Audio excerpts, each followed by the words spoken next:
Students welcome to chemistry class. आज के lecture में हम डिस्कस करने वाले हैं लॉ ऑफ केमिकल कॉम्बिनेशन, जो कि आपके 5 लॉ है। और first law is law of conservation of मास। ये लवेशियन ने इसको दिया था। ये क्या कहता है आप इसको सभी जानते ही होंगे I think. It state that matter can neither be created nor destroyed. ना तो मैटर को उत्पन्न किया जा सकता है, ना ही नष्ट किया जा सकता है। ये केवल एक फॉर्म से दूसरी फॉर्म में कन्वर्ट होता रहता है। यदि इसका मतलब ये होगा जैसे कि कोई रिएक्शन है, तो रिएक्शन में क्या होगा, sum of mass of reactant is equal to sum of mass of products. Clear. तो जो आपका मास रिएक्टेंट का मास होगा वो प्रोडक्ट के मास के सम के इक्वल होगा। इसका मतलब मैटर आपका एक से दूसरे उसमें आपका क्या हो जाता है, कन्वर्ट होता है। It state that matter can neither be created nor destroyed. जितना आपका रिएक्टेंट होगा उतना ही आपका प्रोडक्ट बनता है। For example C+O2 gives to CO2। तो यहाँ पर कार्बन का यदि हम मास ले एटॉमिक मास, तो यहाँ पे ये क्या बैठता है 12। यहाँ पे कितना है, ऑक्सीजन का 16 होता है, तो कितना हो जाएगा 32। अब यहाँ पे देखिएगा 12 + 32, तो ये कितना आ गया, इसको जोड़ के देखेगा 44, और ये कितना आ जाएगा 44। तो इसका मतलब ये है कि ना तो मास आपका, it state that matter can neither be created nor destroyed. तो आपका ये 44 था, तो यहाँ पर कितना है आपका 44 है। तो चलेगा एक क्वेश्चन इससे लगाते हैं हम लोग। कहने का मतलब यह है कि रिएक्शन में जो आपका रिएक्टेंस का जो मास होता है वो हमेशा प्रोडक्ट के मास के इक्वल होता है। जो मास का सम होता है रिएक्टेंट के मास के सम के इक्वल होता है। चलो इससे रिलेटेड कोई क्वेश्चन लगाते हैं।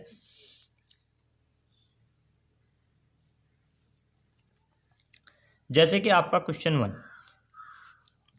1.5 gram of ethane on complete combustion give 44 gram of CO2 and 2.7 gram of H2O so that reaction of a law of conservation mass. तो सबसे पहले हम रिएक्शन को लिख देते हैं। कंबशन हुआ तो एथेन का मतलब होगा C2H6, कंबशन हुआ तो O2, ये क्या बन जाएगा 4 CO2। कंबशन से कार्बन डाइऑक्साइड, वाटर और प्लस हीट आपकी निकलती है।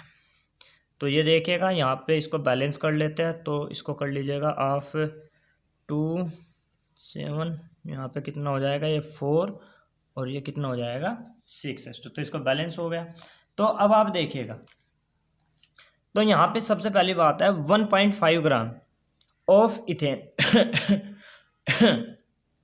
तो कितना इथेन लिया गया है आपका 1.5 gram of ethane on complete combustion give 44 gram of CO2, 44 gram of CO2 और and 2.7 gram of H2, 2.7 gram of H2O।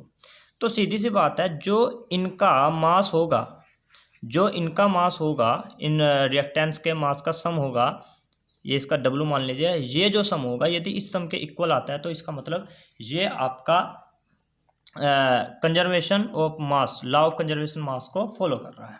तो देखिएगा सबसे पहली बात तो यहाँ पे O2 का मास नहीं दिया गया है, तो सबसे पहले हम उसको कैलकुलेट करते हैं। तो देखिएगा कैलकुलेट करने के लिए मोल कंसेप्ट में हम लोग ऑलरेडी पढ़ चुके हैं कि कैसे कैलकुलेट करते हैं। तो अब आपका देखिएगा यहाँ पे यदि हम स्टोइकियोमेट्रिक इक्वेशन से हम देखें तो आपका by stoichiometric equation, stoichiometric equation क्या कहती है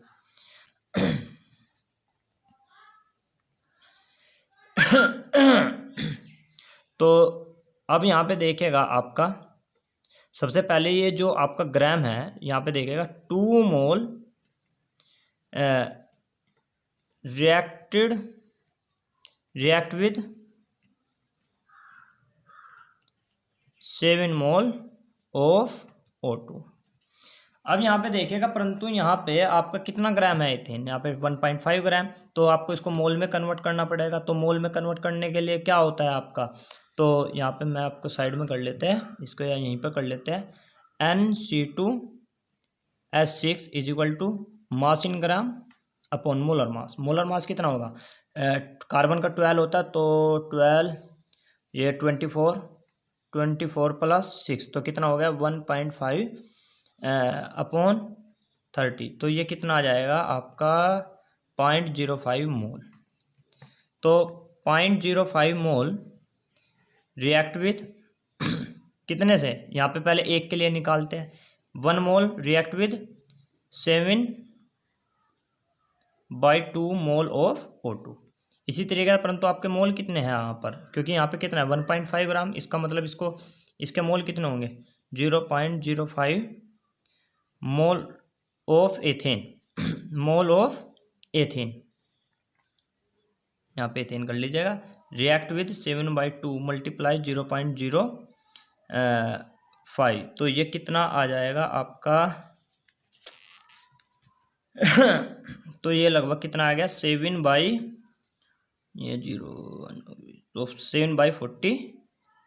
मोल। अब आइएगा, अब इस मोल को आपको ग्राम में बदलना, क्योंकि हमें ऑक्सीजन के मोल मिल गए, मोल ऑफ O2।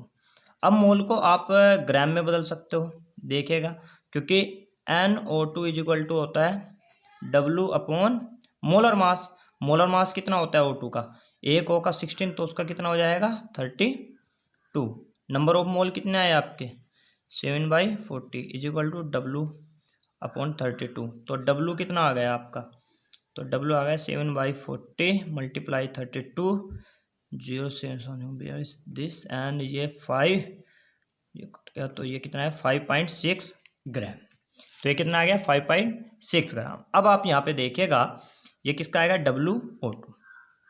अब देखिएगा WC2H6 प्लस, अब हम इसको जोड़ते हैं इसके मास को। अब देखते हैं ये लॉ ऑफ कंजर्वेशन ऑफ मास को फॉलो कर रहा है। तो WC2H6 प्लस WO2, ठीक है। तो देखते हैं ये कितना आया था आपका WC2H6 कितना 1.5, WO2 कितना 5.6। इधर क्या कर लेते हैं आपका WCO2 प्लस WH2, ये कितना आ गया भाई आपका WO2 4.4 ग्राम, 4.4 ग्राम प्लस H2O का कितना है आपका 2.7 ग्राम। H2O कितना है 2.7 ग्राम। तो अब इसको ऐड करिएगा तो ये कितना आ जाएगा 7.1 और ये कितना आएगा 7.1। तो हम क्या सकते हैं कि mass of reactants is equal to mass of product, that's why this the reaction obey the law of conservation of mass. Clear. तो ये आपका था फर्स्ट लॉ, इससे रिलेटेड हमने न्यूमेरिकल भी किया, ठीक है ना। तो mass law of conservation mass आपको इतना बताता है, ये क्या कंडीशन होती है कि इसमें जो मास ऑफ रिएक्टेंट्स होता है वो मास ऑफ प्रोडक्ट के सम के इक्वल होता है, ठीक है। तो नेक्स्ट,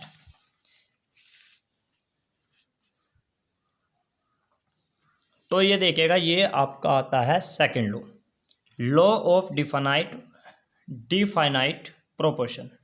ये जोसेफ प्रोस्ट ने दिया था। This law stated that a given compound always combine exactly the same proportion of elements by weight. इसका मतलब ये है कि आपका कोई भी कंपाउंड हमेशा, चाहे वो किसी भी सोर्स से बना हो, वो मैटर नहीं करता, परंतु उनका जो रेशियो होता है, जो उनके एलिमेंट का मास का जो रेशियो होता है वो हमेशा क्या होता है आपका फिक्स होता है। तो देखिएगा, या आप इसको ऐसे बोल सकते हैं, एक chemical compound no matter from which source it has been obtained. तो एक केमिकल कंपाउंड है, ये मैटर नहीं करता कि वो किस सोर्स से उसे ऑब्टेन्ड किया गया हो, किस रिएक्शन से उसे बनाया। It will contain the same element, combined together in the same fixed proportion. तो वो हमेशा जो होता है, चाहे वो किसी भी उससे सोर्स से बनाया गया हो, तो जो उसका रेशियो होता है, उसके एलिमेंट्स के मास का जो रेशियो होता है वो आपका फिक्स होता है। जैसे कि फॉर एग्जांपल हम देखते हैं यहाँ पर जैसे कि आपका कोई वाटर है, वाटर एक तो सी वाटर है फॉर एग्जाम्पल, दूसरा आपका ले लेते हैं रेन वाटर या कोई आपका टेप वाटर। कहने का मतलब है या किसी रिएक्शन से आया हुआ वाटर। यहाँ पे जो आपका वाटर होता है, अब आप देखेगा वाटर का क्या होता है, आपका फॉर्मूला क्या होता है, H2O। तो H रेसो O, तो H2O को यदि सी वाटर से हमने लिया तो उसमें जो रेशियो होगा इसके मास का वो कितना होगा, H रेसो, तो H का मोल मास कितना होता है 1, तो 2H है तो 2। ऑक्सीजन का एटॉमिक मास कितना होता है 16। रेन वाटर है, वहाँ से वाटर यदि हम उस वाटर के मास का यदि हम उसके एलिमेंट के मास का रेशियो देखें तो उसका भी कितना होगा 2:16। यदि टैप वाटर है, ठीक है ना, तो आपका उसका रेशियो कितना होगा 2:16। तो कहने का मतलब ये है, तो रेशियो कितना आ गया 1/8। तो कहने का मतलब ये है कि कोई भी कंपाउंड मैटर नहीं करता कि वो किस सोर्स से उसको लिया गया है, तो उसका it will contain the same element combined together और in the same fix proportion by mass. तो वो एक फिक्स रेशियो के अंदर वो फिक्स रेशियो के अंदर आपका वो आपको मिलेगा। जैसे कि H2O है, सी वाटर से आपका H2O लिया, एक रेन वाटर से, एक टैप वाटर से, तो इनका एलिमेंट का जो मास का जो रेशियो होता है वो आपका फिक्स रहता है उस कंपाउंड के लिए। तो ये क्या था आपका यही आपका लॉ ऑफ डिफाइनाइट प्रोपोर्शन है, ये जोसेफ प्रोस्ट ने आपका दिया था। चलेगा, तो अब हम इससे रिलेटेड कुछ एक न्यूमेरिकल को देखते हैं। फॉर एग्जांपल एक्सपेरिमेंट नंबर ये है 0.243 gram of magnesium on burning with oxygen yield 0.403 gram of MgO। Second experiment किया गया 0.182 ग्राम मैग्नीशियम बर्निंग विद ऑक्सीजन। ये तो मैग्नीशियम ऑक्साइड को आपका अलग अलग तरीके से इसको बनाया गया। अब हमें क्या देखना है कि क्या ये रेशियो, इसका क्या रेशियो आता है। तो चलिएगा, तो सबसे पहले आपको देखते हैं, पहले एक बना लेते हैं एक्सपेरिमेंट फर्स्ट को, तो इस न्यूमेरिकल को देखते हैं। तो एक्सपेरिमेंट फर्स्ट क्या हो गया आपका, यहाँ पे सपोज करिएगा कि ये मैग्नीशियम है, ये आपका ऑक्सीजन है, ये आपका मैग्नीशियम ऑक्साइड है। तो फर्स्ट एक्सपेरिमेंट में क्या है आपका 0.243 ग्राम है magnesium on burning with oxygen, तो ऑक्सीजन दिया नहीं है, तो कितना आपका बना है 0.403 ग्राम। अब आपका क्या एक्सपेरिमेंट सेकंड में 0.182 ग्राम मैग्नीशियम बर्निंग विद ऑक्सीजन, और ये कितना दिया है इसने 0.302 ग्राम ऑफ मैग्नीशियम ऑक्साइड। तो सबसे पहले हम देख लेते हैं जहां पर मैग्नीशियम ऑक्साइड, तो जब आपका मैग्नीशियम आपका कितना है 0.243 ग्राम और ये कितना है मैग्नीशियम ऑक्साइड 0.403 ग्राम, तो हमें पता है फर्स्ट लॉ कहता है कि जो आपका प्रोडक्ट का जो सम होता है, मतलब कि प्रोडक्ट का जो मास होता है वो रिएक्टेंट्स के सम के मास के इक्वल होता है। बिल्कुल, यदि ये 0.243 ग्राम है तो आप 0.243 ग्राम है, तो ये मैग्नीशियम का यदि 0.243 ग्राम है और ऑक्सीजन का कितना होगा आपका, यहाँ पर देखिएगा आप,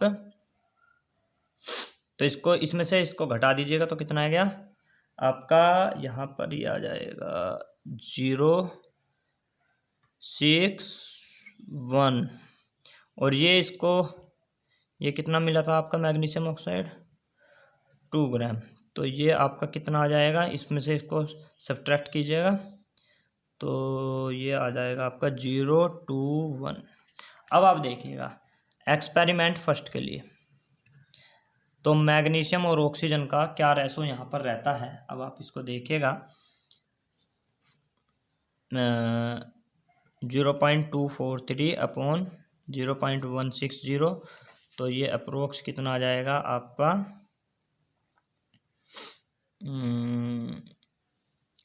3/2। इसका मतलब कितना आ गया ये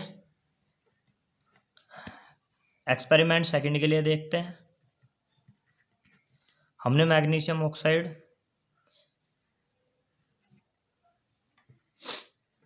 तो ये कितना है मैग्नीशियम 0.8182 तो कितना आ गया 1.20 तो इसका रेशियो यहाँ पे कितना आ जाएगा 3/2 तो लगभग ये कितना आ गया आपका 3:2 तो इसका जो आपका रेशियो है वो क्या है दोनों में सेम है चलेगा। तो फर्स्ट एक्सपेरिमेंट से इस तरीके से बनाएगा, दूसरा एक्सपेरिमेंट से इतना इतना ग्राम लेके बनाया गया तो आपका रेशियो क्या आता है आपका सेम रेशियो आता है। क्लियर। तो नेक्स्ट लो देखिएगा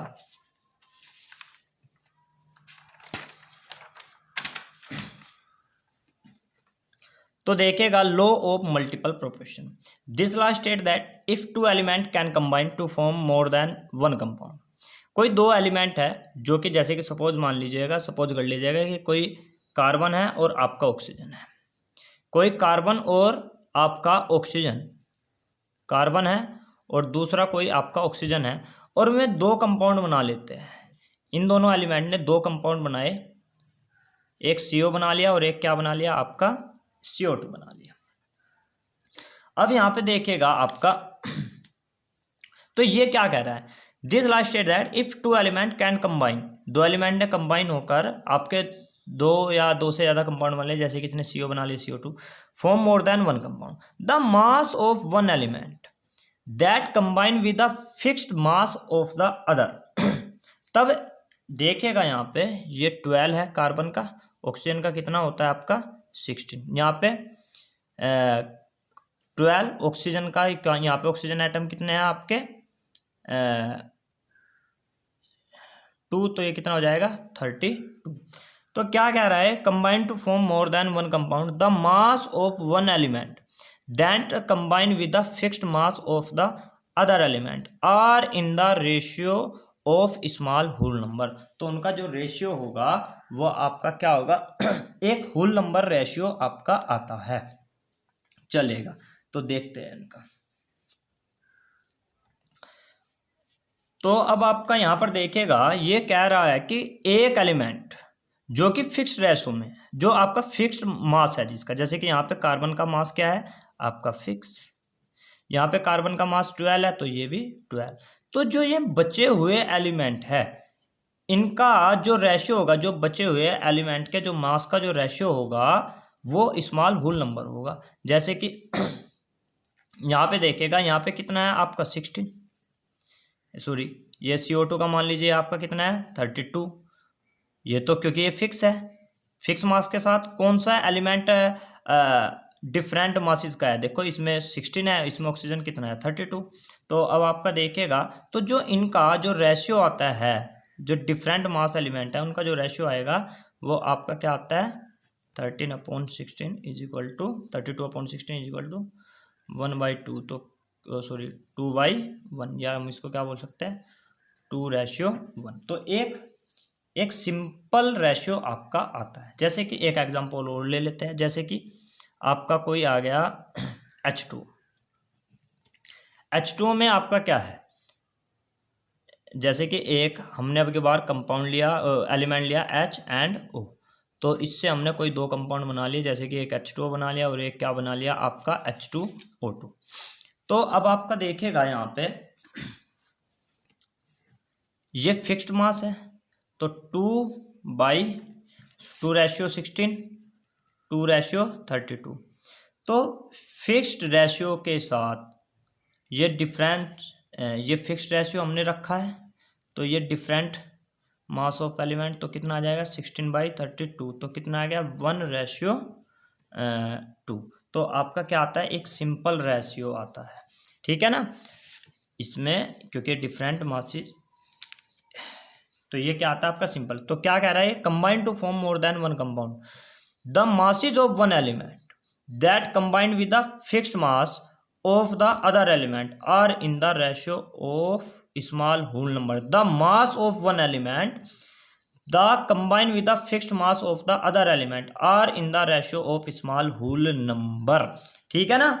तो अब आपका देखिएगा the mass of one element that combine with the, तो मास ऑफ वन एलिमेंट, तो one mass of one element, जैसे कि यहाँ पे ऑक्सीजन का मास of one element that combine with fixed mass of other element, ये देखिएगा ये इसका fixed mass of other element, तो उनका जो रेशियो होगा मास का वो क्या होता है, हमेशा एक सिंपल होल नंबर आता है, स्मॉल होल नंबर आता है। क्लियर। तो ये था आपका लॉ ऑफ मल्टीपल प्रोपोर्शन। अब आता है आपका गैल-लुसैक्स लॉ। तो क्या कहता है ये Gay-Lussac's law? Where gases react they do so in volume which bear a simple ratio number, simple whole number ratio to one another and to the volume of product form if gaseous. तो आपका जैसे कि for example,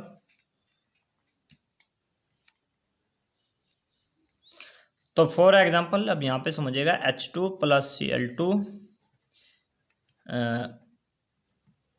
gives to HCl, ये भी gas है, ये भी gas, ये भी गैस। तो यहाँ पर आपका जो स्टोइकियोमेट्रिक कोफिशिएंट है, तो हम इसको क्या मानेंगे, आपका सपोज करिएगा ये आपका वन वॉल्यूम मानते हैं, और यहाँ पे वन वॉल्यूम, और यहाँ पे आपका कितना हो गया, 2 है, तो 2 वॉल्यूम। तो आपका जो इनका रिएक्टेंट्स का जो रेशियो आएगा, या रिएक्टेंट्स प्रोडक्ट का जो प्रोडक्ट का रेशियो आता है वो क्या आता है, आपका एक सिंपल होल नंबर आता है। जैसे कि for example 20 ml of hydrogen है, तो 20 ml of hydrogen one volume के साथ रिएक्ट करता है, तो 20 ml, और ये कितना आ जाएगा आपका 40 ml ऑफ HCl। तो इनका जो रेशियो आएगा जैसे कि 1:1, यहाँ पे आपका कितना आ जाएगा 1:2, तो इनका सिंपल आपका रेशियो आता है वॉल्यूम का। चलेगा। अब हम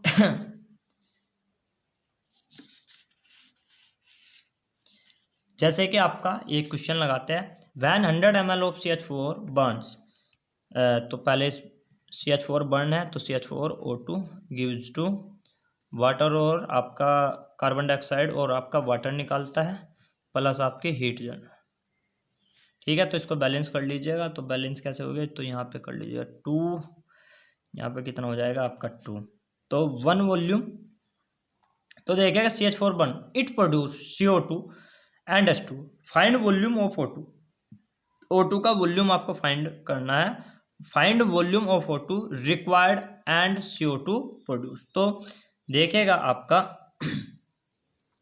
1 वॉल्यूम CH4 और 2 वॉल्यूम ऑफ O2, स्टोइकियोमेट्रिक जो कोफिशिएंट है उसको वॉल्यूम में करेंगे, और आपका 1 वॉल्यूम ऑफ CO2, क्योंकि ये क्या है, तो ये आपका वाटर है, तो वाटर को हम नहीं, हम ये गैस के लिए कर रहे हैं, ये गैस, ये गैस और ये गैस। यदि आपका, तो सीधी सी बात है, यदि आपका 100 ml तो H2, तो ये क्या पूछ रहा है यहाँ पे, find volume of O2 required and CO2 produce, कि कितना CO2 प्रोड्यूस होता है, कितना O2 रिक्वायर्ड होता है। तो 100 ml के लिए, 100 ml CH4 के लिए कितना रिक्वायर्ड होगा फॉर एग्जाम्पल, तो 200 ml आपका ऑक्सीजन रिक्वायर्ड होगा, क्योंकि डबल है जस्ट, और ये कितना होगा आपका 100 ml आपका CO2 प्रोड्यूस करेगा। क्लियर।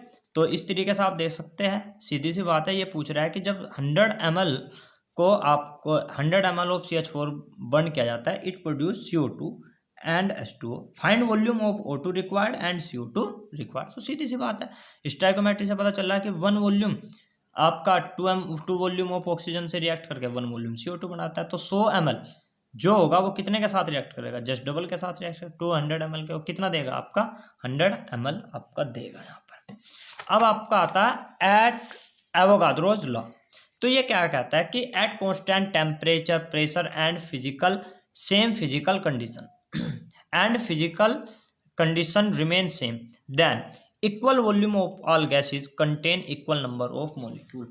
ये कह रहा है कि यदि आपका टेम्परेचर, आपका प्रेशर, आपका सभी फिजिकल कंडीशन यदि सेम हो, तो कोई भी गैस हो, कोई भी गैस हो इक्वल वॉल्यूम की, जो इक्वल वॉल्यूम की कोई भी गैस हो आपका, उसमें क्या होता है, इक्वल नंबर ऑफ मॉलिक्यूल्स होते हैं। फॉर एग्जांपल सपोज करेगा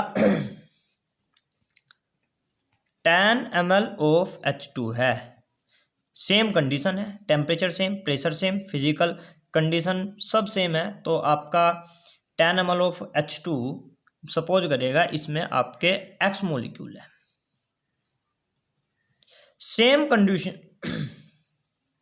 कंडीशन के लिए 10 ml ऑफ O2 में कितने मॉलिक्यूल होंगे भैया, X मॉलिक्यूल होंगे। कितने मॉलिक्यूल होंगे, उसमें भी आपके X मॉलिक्यूल होते हैं। ठीक है, जैसे कि फॉर एग्जांपल सपोज करेगा कि सेम कंडीशन, ध्यान रखना टेम्परेचर प्रेशर कांस्टेंट होने चाहिए, सभी सेम, फिजिकल कंडीशन क्या होनी चाहिए आपकी, सेम होनी चाहिए। तो अब आपका जो इक्वल वॉल्यूम वाली जो कोई गैस है, मतलब कि इक्वल वॉल्यूम की गैसों में जो नंबर ऑफ मॉलिक्यूल होंगे वो हमेशा सेम होंगे। जैसे कि फॉर एग्जांपल ये आपके कोई विशिल है, इसका जो वॉल्यूम है 100 ml है, 100। सेम कंडीशन में हमने इसमें आपकी गैस भर रखी है, आपके सपोज करो मेथेन गैस, तो इसका जो इसमें नंबर ऑफ मॉलिक्यूल है वो सपोज करिएगा कि आपके Y है। अब हमने इसी सेम कंटेनर लिया जिसका वॉल्यूम आपका 100 ml है और सेम कंडीशन है, टेम्परेचर भी सेम है, प्रेशर भी सेम है, जो यहाँ पर था वो यहीं पर है, प्रेशर भी, सभी फिजिकल कंडीशन क्या है आपकी सेम है। और इसमें अब की बार हमने गैस क्या डाल दी, अब की बार हमने गैस डाल दी यहाँ पे एथेन। तब इसमें नंबर ऑफ मॉलिक्यूल बताइएगा, क्योंकि सीधी सी बात है 100 ml CH4 में कितने आपके मॉलिक्यूल थे Y, परंतु आपके बार भी तो कंडीशन सेम है बट आपकी गैस अलग है।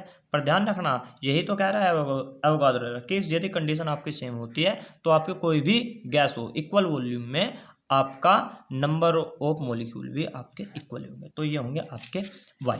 तो थैंक यू। आपको किसी को कोई डाउट हो तो सीधा कॉन्टैक्ट कर सकता है। Thank you very much.